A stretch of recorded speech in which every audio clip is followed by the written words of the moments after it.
Friends, இன்றைக்கி சூப்பராக சிம்பிளாக ஒரு மட்டன் கிரேவி தான். 1 பார்ட் சமையல் ரொம்பவே சிம்பிள் தான். எப்படி சேர்த்துன்னு பார்ப்போமா? ஃபஸ்ட்டு குக்கர் எடுத்துக்கோங்க. ஒரு 4 டீஸ்பூன் அளவுக்கு எண்ணெய் சேர்த்துக்கோங்க.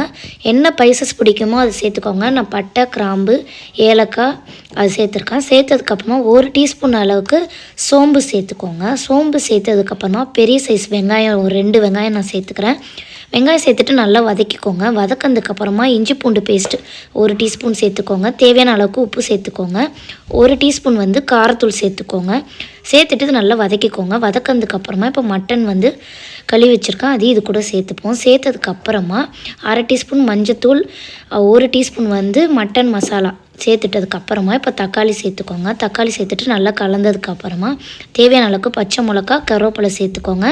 இப்போ தேவைப்பட்டால் மட்டும் உப்பு சேர்த்துட்டு 1 கிளாஸ் அளவுக்கு தண்ணி சேர்த்து மூடி வச்சு ஒரு 5 விசில் வேக வச்சு எடுங்க. ரொம்பவே சூப்பராக இருக்கும். ட்ரை பாருங்கள், கமெண்ட் பண்ணுங்கள், சப்ஸ்கிரைப் பண்ணிக்கோங்க. தேங்க்யூ, பாய்.